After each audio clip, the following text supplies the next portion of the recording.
الرجال قوامون علی النساء بما فضل اللہ بعضهم علی بعض وبما انفقوا. آگے اللہ تعالیٰ فرماتے ہیں فَإِن كُنَّ نِسَاءً فَوْقَ اثْنَتَيْنِ، اگر عورتیں یا لڑکیاں دو سے زیادہ ہوں تو ان دونوں کو ترکہ کا 2 ثلث ملے گا. میں نے بتایا تھا کہ اور اگر لڑکیاں 2 ہوں تب بھی ان کو 2 ثلث ملے گا. اس کا تذکرہ اللہ تعالیٰ نے سورہ نساء کے آخر میں کیا ہے، اور اس سلسلے میں اس کی دلیل جو ہے ایک حدیث ہے. وہ حدیث یہ ہے کہ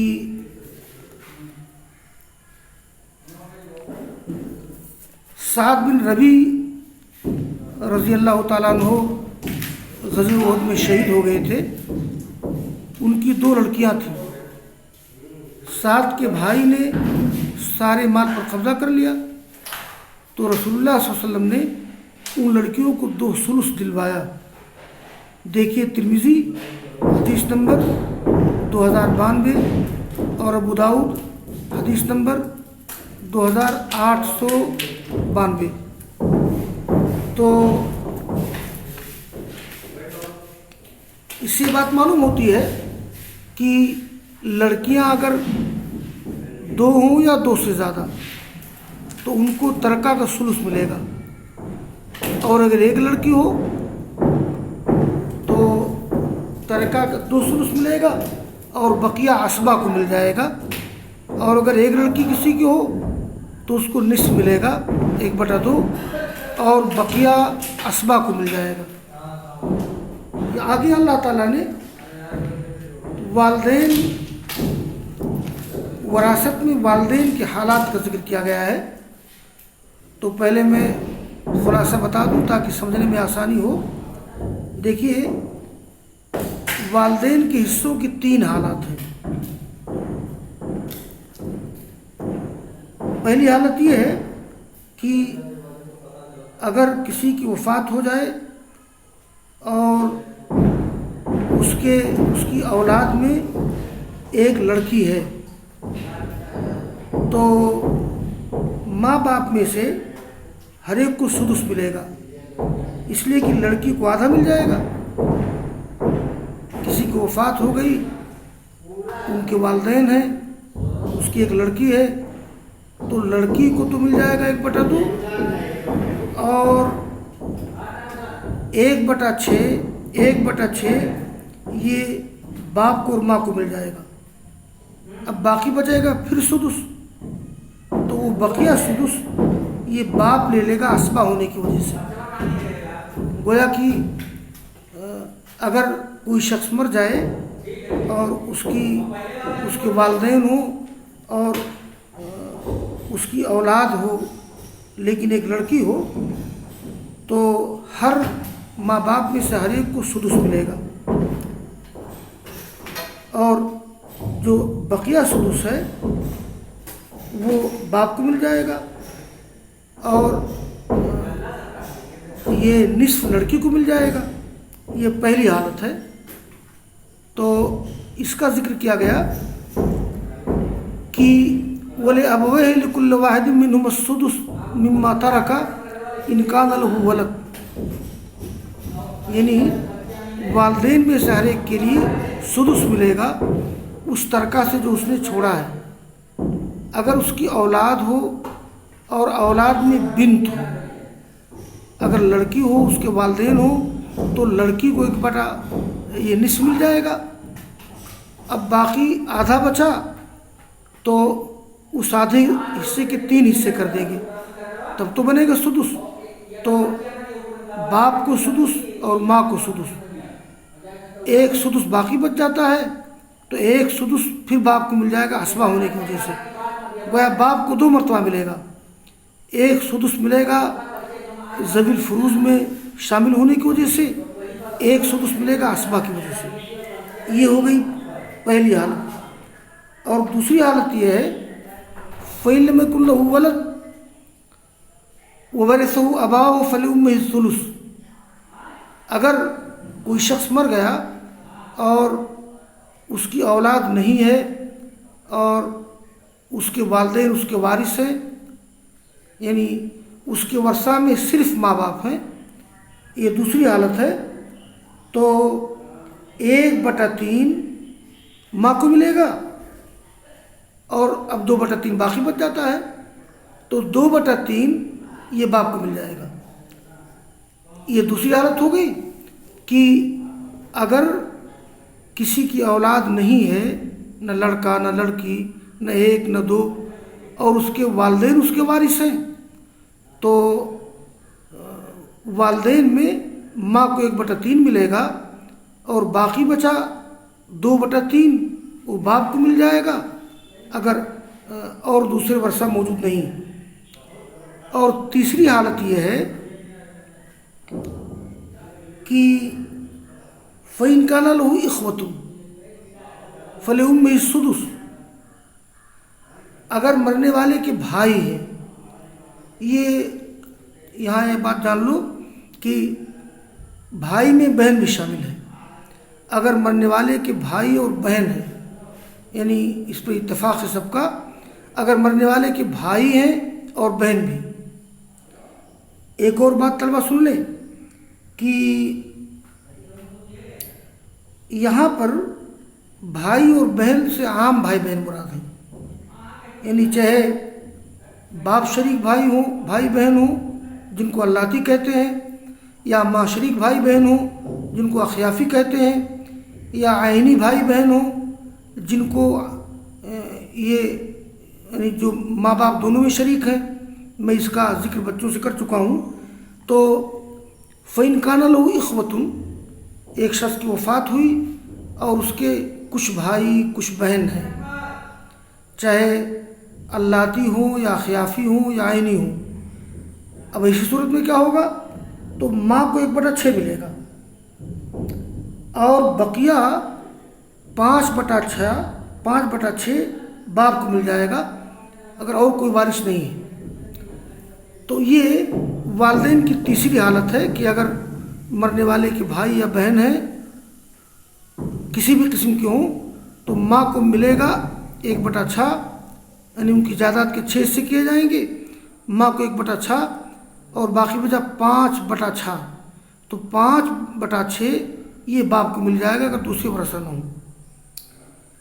یہاں اللہ نے ذکر کیا ہے یہ وراثت کی تقسیم من بعد وصیت یوصی بہا او دین، یعنی یہ وصیت کے بعد جو وصیت کر جائے جس کی، یا قرض کی ادائیگی کے بعد۔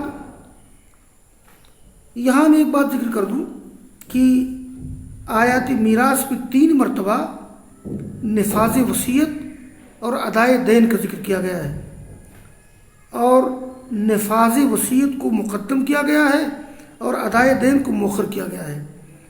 حالانکہ عملی ترتیب اس کے برعکس ہے۔ عملی ترتیب یہ ہے، میں بچوں کو بتا چکا ہوں کہ کسی کے ترکہ کے جو 4 حقوق وابستہ ہیں، پہلے تجہیز و تکفین، دوسرے نمبر پر قرض کی ادائیگی، اور تیسرے نمبر پر وصیت کی تنفیذ، اور چوتھے نمبر پر ورثہ میں جائیداد کی تقسیم۔ تو عملی طور پر جو شریعت کا حکم ہے کہ قرض کی ادائیگی پہلے ہوگی، وصیت کی تنفیذ بعد میں ہوگی، لیکن یہاں اللہ تعالیٰ نے وصیت کو مقدم کیا ہے، ادائے دین کو مؤخر کیا ہے۔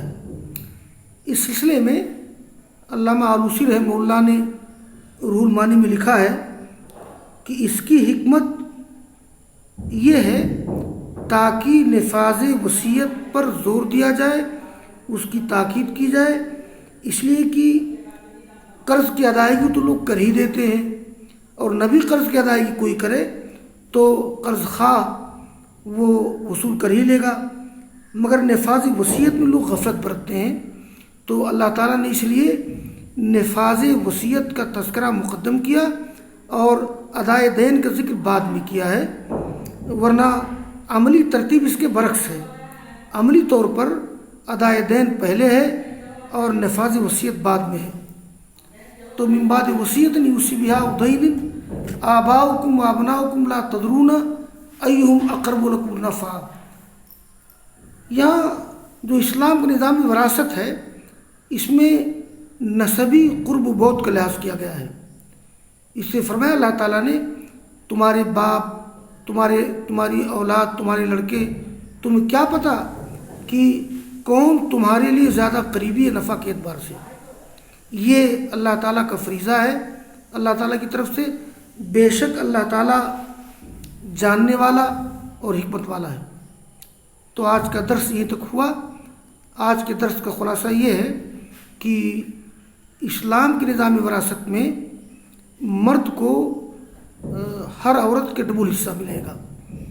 اور اس کے بعد اس میں 5 مسائل ذکر کیے گئے ہیں. پہلا مسئلہ یہ کہ اگر کوئی شخص مرے اور اس کی لڑکیاں ہوں 2 یا 2 سے اوپر، یہاں 2 سے اوپر ہے مگر 2 یا 2 سے اوپر، تو ان لڑکیوں کو ثلث ملے گا، 2 ثلث ملے گا، اور بقیہ اسبا کو مل جائے گا.